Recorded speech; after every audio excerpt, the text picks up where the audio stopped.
ద్వితీయోపదేశకాండము 15వ అధ్యాయము 5-6 వచనములు.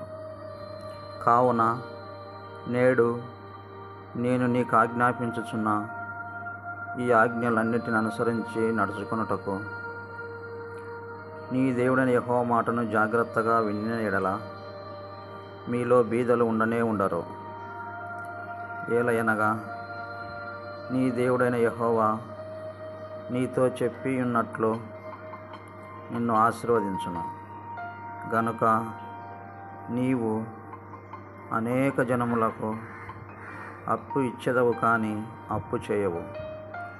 అనేక జనములను ఏలుదవు కానీ వారు నిన్ను ఏలరు.